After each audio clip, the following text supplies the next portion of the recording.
Hello दोस्तों, स्वागत है आपका आपके अपने चैनल दी एग्जाम हेल्पर में।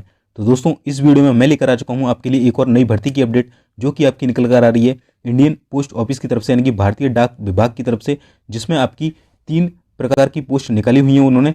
ये इसका नोटिफिकेशन है। इसमें 3 प्रकार की पोस्ट निकाली हुई हैं, जैसे जो है ब्रांच पोस्ट मास्टर, और एक है असिस्टेंट ब्रांच पोस्ट मास्टर, और एक है जीडीएस यानी कि ग्रामीण डाक सेवक की तरफ से इंडियन पोस्ट ऑफिस में ये भर्ती निकाली हुई है। ठीक है, ये इसका ऑफिशियल नोटिस है।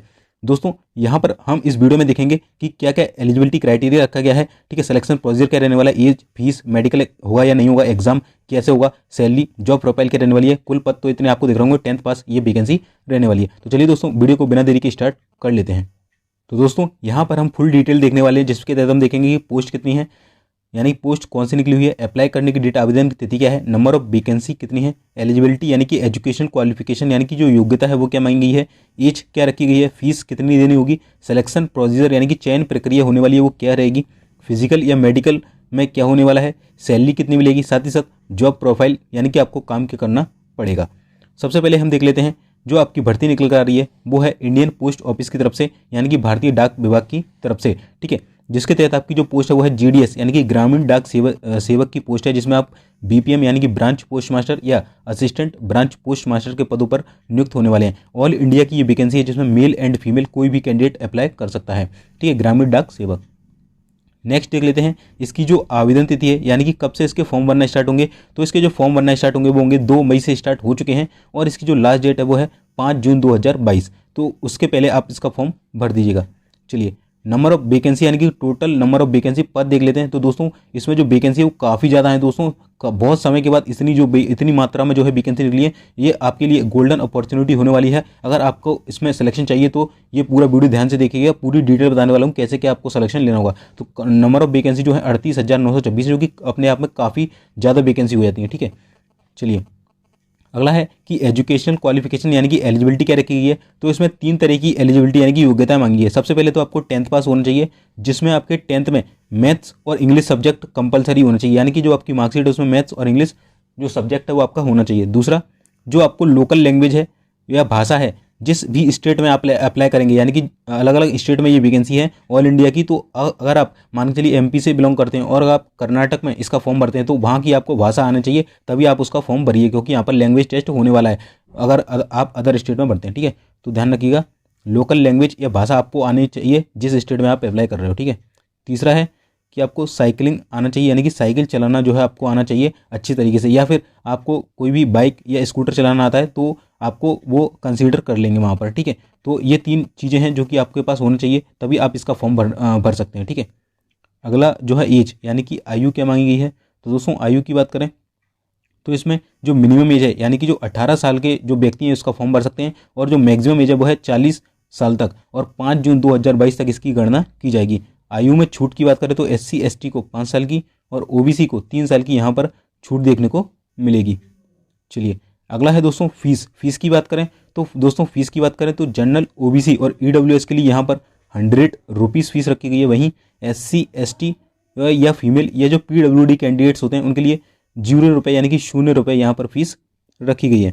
चलिए, नेक्स्ट हम बात कर लेते हैं कि आखिरकार इसका सिलेक्शन प्रोसीजर क्या होने वाला है। जब आप इसका फॉर्म भरेंगे तो क्या किस किस स्टेज से आपको होकर गुजरना पड़ेगा। तो सबसे पहले देखिए, 3 स्टेज में आपका यहाँ पर जो सिलेक्शन प्रोसीजर है वो कंप्लीट हो जाएगा। सबसे पहले आपको फॉर्म फिलअप करना है। ठीक है, 5 जून तक इसके फॉर्म है तो वो आप फिल कर दीजिए। फिर आपको इंतजार करना है जब आपकी लिस्ट आएगी, जो कि आपकी 10वीं के मार्क्स के आधार पर रहने वाली है। जितने भी आपकी 10वीं के मार्क्स रहेंगे उसके आधार पर जो आपकी परसेंट होगी उसके आधार पर एक लिस्ट आएगी, जो कि लगभग 2 से 3 महीने के अंदर वो जारी कर दी जाएगी। फिर उसके बाद आपका डॉक्यूमेंट वेरिफिकेशन वगैरह के लिए बुलाया जाएगा, और आपका जो ज्वाइनिंग प्रोसेस है वो आपका 15 नवंबर 2022 को ये कंप्लीट कर लिया जाएगा। जैसा कि आपको स्क्रीन पर शो हो रहा होगा, यहाँ पर ऑफिशियल जो नोटिफिकेशन है उसमें मेंशन किया गया था कि 15 नवंबर तक आपकी जो ज्वाइनिंग है वो कंप्लीट हो जाएगी, यानी कि इसी साल आपको ये जॉब मिलने वाली है। ठीक है, तो काफ़ी अच्छी जॉब है दोस्तों, इसका फॉर्म जरूर भरिएगा। बात करें दोस्तों इसके एग्जाम पैटर्न और सिलेबस के बारे में, तो दोस्तों आपको बता दूं ये 10th पास जॉब है, और इसमें किसी भी प्रकार का कोई भी एग्जाम नहीं होने वाला है। ये इसकी सबसे बड़ी खासियत है कि आपको कोई भी एग्जाम नहीं देना है, केवल आपको फॉर्म भरना है, जो कि मैंने आपको इससे पहले बताया था कि फॉर्म भरना है, लिस्ट का इंतजार करना है, 10वीं के मार्क्स के आधार पर आएगी, और आपकी ज्वाइनिंग जो है 15 नवंबर तक कंप्लीट आएगी। तो इसलिए इससे बेहतरीन जो जॉब है आपके लिए कोई नहीं हो सकती। इसमें केवल आपका कोई भी एग्जाम नहीं है, केवल आपको फॉर्म भरना है। ठीक है, चलिए फिजिकल या मेडिकल की बात करें तो बहुत से स्टूडेंट बोलते हैं कि इसमें फिजिकल या मेडिकल में क्या होगा, तो कोई किसी भी तरीके का फिजिकल या मेडिकल इसमें नहीं होने वाला है। तो ये भी एक अच्छी बात है, केवल आपको फॉर्म भरना है और आपको इंतजार करना है। अगर आपके परसेंट जो उसके हिसाब से जो कट ऑफ जाएगा वो अगर मैच कर जाता है तो आपको जॉब मिल जाएगी, अगर आपके परसेंट उतने ज़्यादा नहीं है तो आपको जॉब नहीं मिलेगी। नेक्स्ट वीडियो में हम बताएंगे कि आपको कितने परसेंट चाहिए अगर आपको सिलेक्शन लेना है, साथ ही साथ लास्ट ईयर का कट ऑफ क्या गया था, सारी चीज़ें बताने वाले हैं दोस्तों। अब बात कर लेते हैं सैलरी, यानी कि सैलरी आपको क्या मिलने वाली है। तो दोस्तों जो आपकी सैलरी रहेगी इसमें, जो ब्रांच पोस्ट मास्टर है उसमें आपको 12,000 पर मंथ यहाँ पर सैलरी देखने को मिलेगी। और इसमें जो काम है वो भी आपको लगभग 5 से 6 घंटे का ही वर्क यहाँ पर करना पड़ता है, 4 से 5 घंटे का। और आप चाहें तो 2 से 3 घंटे भी काम कर सकते हैं, वो आपके ऊपर है कितनी पोस्ट जल्दी आप डिलीवर करते हैं, ठीक है। इसके बाद असिस्टेंट ब्रांच पोस्ट मास्टर भी आपको यहाँ पर मिलने वाली है, जिसमें आपको 10,000 पर मंथ मिलेगी। अगर आप इस वाली पोस्ट पर सेलेक्ट होते हैं तो 12,000, इस वाली पर सेलेक्ट होते हैं तो आपको 10,000 रुपये पर मंथ यहाँ पर सैलरी देखने को मिलने वाली है। तो सैलरी भी काफ़ी अच्छी है, जो कि टाइम के अकॉर्डिंग आपको यहाँ पर मिलेगी, ठीक है। अगर आपका टाइम बढ़ता है तो सैलरी भी यहाँ पर बढ़ जाएगी, ठीक है।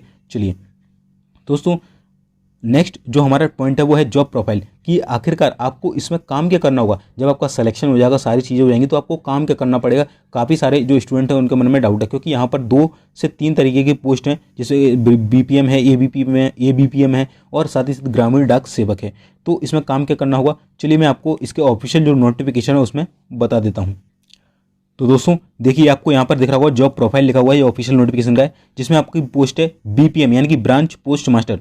इसमें आपको देखिए the job profile of branch post master will include, देखिए आपको कैरिंग आउट ट्रांजेक्शन। जैसा कि दोस्तों आपको मालूम होगा आजकल क्या हो रहा है कि आपका जो पोस्ट ऑफिस है वो भी डिजिटल हुए हैं, वहाँ पर भी कंप्यूटर के माध्यम से कार्य किया जाता है। साथ ही साथ आपका इंडियन पोस्ट पेमेंट बैंक भी आ चुका है, जो कि पैसों का लेन देन करता है। तो वहाँ पर भी आपकी नियुक्ति हो सकती है, जो कि अपने आप में काफ़ी ज़्यादा गुड जॉब है। आपको कोई भी डाक वहाँ पर डिलीवर नहीं करना होगा, आपको कंप्यूटर पर वर्क करना होगा। तो ये कैरिंग आउट ट्रांजेक्शन यानी कि ट्रांजेक्शन करना है, जैसे कि ऑफलाइन हो गया, ऑनलाइन हो गया, ठीक है। At of branch post office, यानी कि ब्रांच में बैठ के इंडियन पोस्ट पेमेंट बैंक की, ठीक है। तो आपको यहाँ पर दिख रहा होगा यूजुअली, ठीक है। चलिए मैं आपको एक फोटो के माध्यम से दिखाने की कोशिश करता हूँ।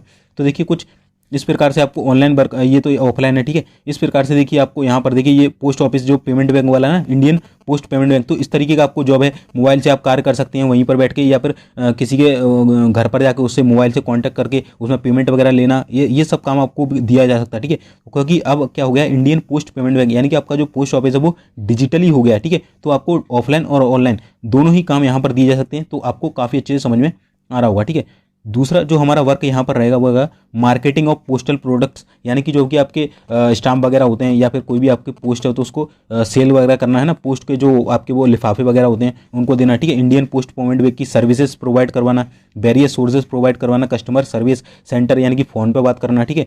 इस तरीके से process of business the villages of gram panchayat में जाके वहाँ पर सर्वे वगैरह करना कि कौन आपने बैंक अकाउंट में खाता खुलवाया नहीं खुलवाया। तो इस तरीके की डोर टू डोर सर्विसिंग देना है ना, तो इस तरीके का आपको काम वहाँ पर करना होगा। और गवर्नमेंट की जो स्कीम होती हैं वो भी आपको वहाँ पर जाके बतानी पड़ सकती हैं, ठीक है। इसके बाद जो मेंटेनेंस ऑफ रिकॉर्ड्स, यानी कि कोई भी फाइल है ऑनलाइन है ऑफलाइन, उसको आपको रखना पड़ेगा, रिकॉर्ड्स वगैरह होते हैं जो, ठीक है। हैंड हेल्ड डिवाइस, जो मैंने आपको अभी मोबाइल दिखाया था ना, मोबाइल पकड़ के, तो उसमें आपको कार्य करना पड़ सकता है, ठीक है। स्मार्टफोन से कार्य करना पड़ सकता है। इसके अलावा ब्रांच पोस्ट मास्टर है the overall responsibility of smooth and timely function of post office including mail convention, यानी कि आपको जो मेल डिलीवरी हो रही है वो सही समय पर होनी चाहिए। इस चीज़ का सारा रिकॉर्ड भी आपको रखने का काम दिया जा सकता है, ठीक है। और any other work assigned by superior, और जो आपके बड़े अधिकारी हैं उनके द्वारा आपको जो भी काम दिया जाता है वो आपको यहाँ पर करना होगा। कौन सी पोस्ट पर, ब्रांच पोस्ट मास्टर की। चलिए अब बात कर लेते हैं असिस्टेंट ब्रांच पोस्ट मास्टर के पद पर आपको क्या करना होगा। तो इसमें आपको scale sale of stamps stationery, यानी कि वो लिफाफे वगैरह जो मैंने बताया वो आपको सेल करना होता है, ठीक है। Convenience and delivery of mail at door step पे आपको जाके डिलीवर करना हो सकता है सामान, ठीक है। डिपॉजिट पेमेंट्स या other transaction of Indian post payment banks, यानी कि ऑनलाइन वाला जो मैंने वर्क बताया था वो भी आपको असिस्टेंट पोस्ट मास्टर की ब्रांच में मिल सकता है, ठीक है। और यहाँ पर इन काउंटर ड्यूटीज, काउंटर पे ड्यूटी लगा सकते हैं, मैंने बताया ना आपको। ऑफलाइन ऑनलाइन मतलब काउंटर पे टिकट वगैरह कलेक्ट करना, बेचना वगैरह, या जो आप मैं जैसे आप कभी मेल भेजने जाओगे किसी को संदेश, तो आपको वहाँ पर चिट्ठी दोगे तो उसको कलेक्ट करना, उसको सही जगह पर भेजना है ना, इस तरीके का काम आपको दिए सकते हैं। तीसरा है यहाँ पर मार्केटिंग ऑफ पोस्टल प्रोडक्ट, ये वही है सेम, मतलब अपनी सर्विसेज की जानकारी देना लोगों को ग्राम पंचायत में जाके, घर घर जाके, तो ये भी आपको काम करना पड़ सकता है। और assistant branch post master will also required to combine duty of branch post master, तो ये लगभग सेम ही है, ठीक है। तो ये जो BPM है और ABPM ये लगभग सेम ही इसके तरह आपको कार्य कराया जा सकता है, ठीक है। चलिए और एनी अदर वर्क मैंने बता दी जो ऊपर से आपको दिए जाएंगे, ठीक है।